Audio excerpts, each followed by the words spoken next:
Hello friends, welcome back to my channel. आज एक और वीडियो आपके साथ में शेयर करने के लिए आई हूँ। जो लोग फर्स्ट टाइम मेरे वीडियो को देख रहे हैं, मैं आपको बता देना चाहती हूँ, छोटी छोटी स्टोरीज, पैराग्राफ, ऐसे मैं आपके साथ में शेयर करती रहती हूँ, जिनसे हम बहुत सारे न्यू वर्ड सीखते हैं और अपनी वोकैबुलरी को इंप्रूव करते हैं। साथ ही जो भी ग्रामर दी जाती है, मैं कोशिश करती हूँ कि आपको ईजी वे में एक्सप्लेन कर सकूँ।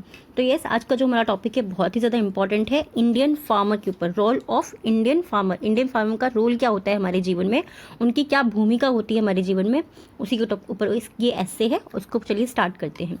A farmer is a very useful person in our life. He meets out our basic needs of the life. A large percentage of our population lives in rural areas and engaged in agriculture. Okay, start.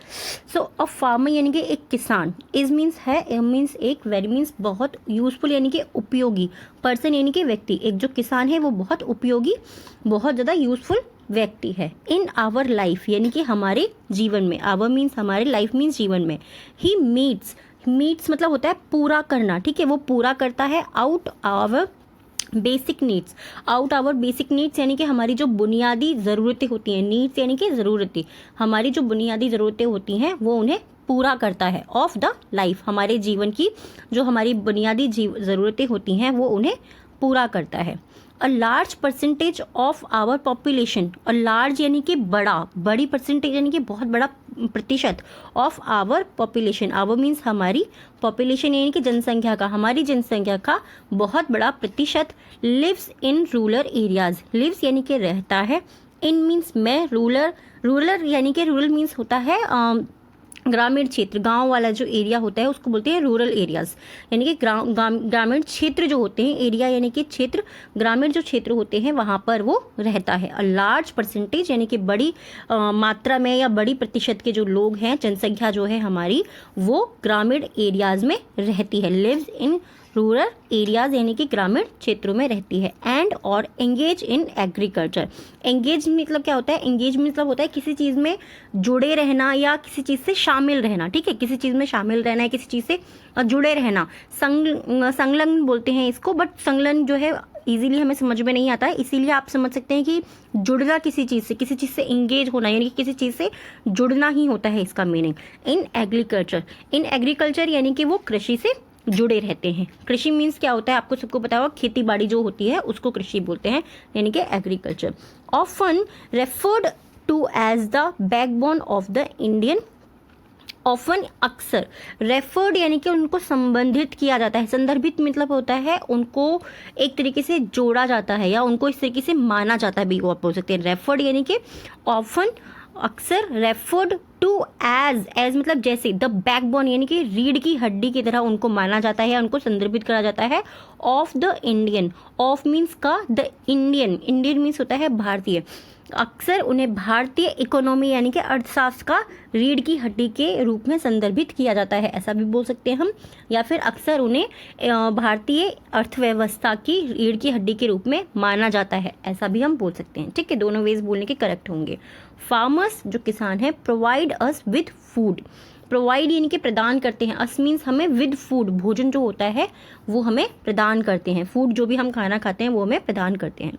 Before the 1970s यानी कि before यानी कि पहले, the 1970s से पहले, India was not self sufficient, sufficient means होता है आत्मनिर्भर, ठीक है, सेल्फ सफिशिएंट यानी कि आत्मनिर्भर नहीं था। 1970 से पहले भारत आत्मनिर्भर नहीं था। In producing food grains, in producing यानी कि उत्पादन करने में, फूड ग्रेन्स यानी कि खाद्यान्न जो होते हैं ना, यानी कि हमारे जो खाने के अनाज जो होते हैं, बहुत सिंपल वे में खाद्यान्न नहीं समझ में आएगा, फूड ग्रेन्स यानी कि खाने के जो अनाज होते हैं उनको प्रोड्यूस करने में, उनका उत्पादन करने में आत्मनिर्भर नहीं था। एंड और imports a large some of food gains from other countries. And import, import means होता है आयात करना, आयात करना मतलब किसी चीज़ को दूसरी जगह से अपने पास बुलाना, ठीक है, इम्पोर्ट मतलब बहुत सिंपल वे में किसी चीज़ को बाहर से खरीदना, ठीक है, बाहर से मंगवाना अपने लिए। और लार्ज सम मीन्स बहुत बड़ी मात्रा में, ऑफ फूड ग्रेन्स, खाद्य जो अनाजों का था, from other countries, from means से, अदर कंट्रीज यानी कि दूसरी कंट्रीज से, दूसरी, अदर मीन्स दूसरी कंट्रीज यानी कि देशों से, बहुत बड़ी जो मात्रा हुआ करती थी वो पहले 1970 से पहले जो है भारत दूसरी कंट्री से आयात करता था यानी कि मंगाता था। बट लेकिन when our import started blackmailing, when जब आवर इम्पोर्ट्स जो हमारे आयात करने वाले जो लोग थे, जो आयात करवाते थे, जो सामान लेते थे, स्टार्ट कर दिया, उन्होंने शुरू कर दिया ब्लैकमेलिंग। ब्लैकमेलिंग मतलब होता है धमकी देना, ठीक है। उन्होंने धमकी देना शुरू कर दिया। देन मीन्स तब प्राइम मिनिस्टर लाल बहादुर शास्त्री जी जो थे, उन्होंने फाइंड किया, उन्होंने खोजा या उन्होंने पाया an alternative and motivated our farmers. An alternative means होता है विकल्प। उन्होंने एक विकल्प निकाला, यानी कि उन्होंने एक कुछ और ऑप्शन ढूंढा। बहुत सिंपल वे में विकल्प निकाला यानी कि कुछ और ऑप्शन ढूंढा। एंड और मोटिवेटेड आवर फार्मर्स, मोटिवेट करना यानी कि प्रेरित करना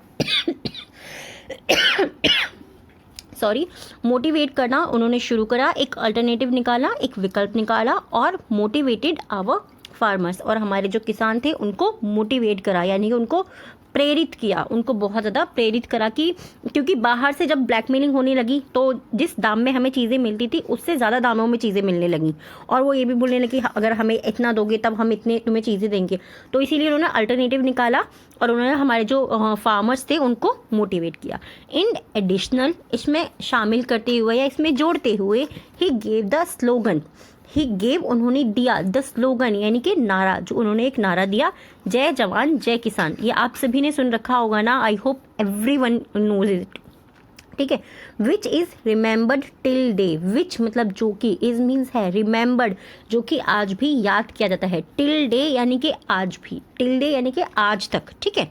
टिल डे यानी कि आज के दिन तक जिसको याद किया जाता है, जय जवान जय किसान के स्लोगन को यानी कि नारे को। आफ्टर दिस, इसके बाद the green revolution started in India.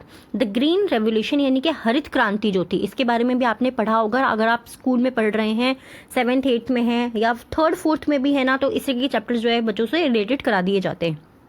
तो हरित क्रांति जो थी उसको स्टार्ट कर दिया गया, शुरू कर दिया गया इन इंडिया, भारत में। एंड और we became self sufficient in food grains, and we became यानी कि हम हो गए, ठीक है। बिकेम मीन्स हो जाना या बन जाना, सेल्फ सफिशिएंट हम आत्मनिर्भर बन गए, इन फूड ग्रेन्स हम अपने अनाज में या खाद्यान्न में जो है आत्मनिर्भर बन गए।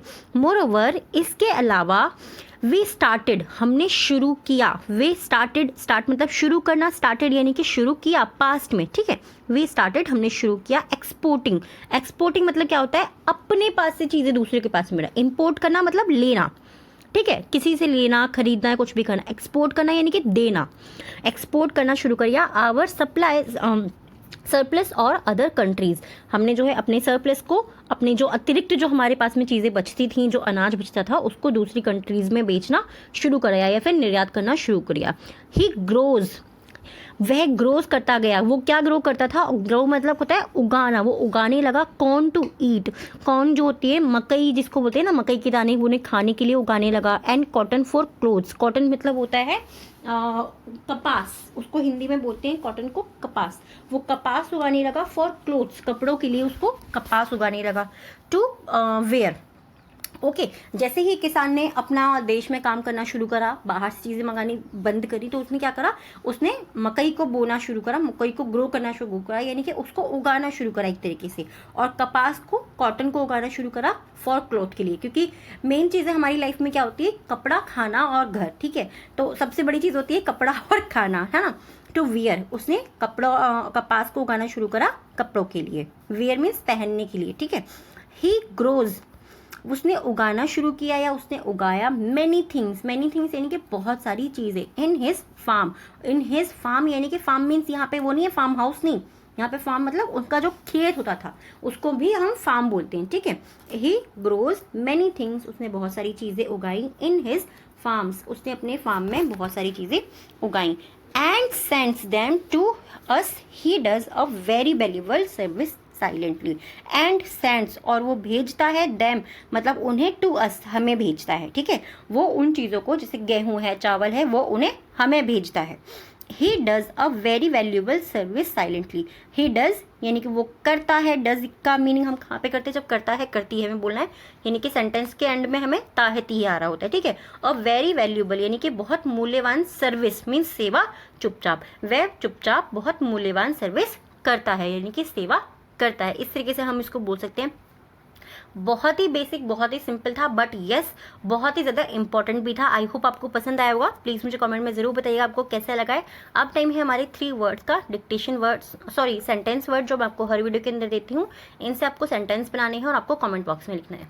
So first one is self sufficient.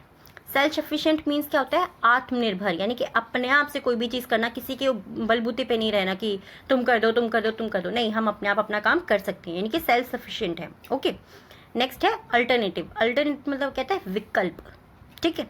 Third है वैल्यूबल। वैल्यूबल मीन्स क्या होता है? वैल्यूबल मीन्स होता है मूल्यवान, जिस चीज़ की कोई कीमत होती है। कीमत मतलब सिर्फ पैसे में नहीं, वो हमारे लिए कुछ तरीके से मायने रखता है, बहुत सिंपल वे में ना, कि उसी तरीके से वो चीज़ हमारी मायने रखती है, सिर्फ पैसे के वे में नहीं।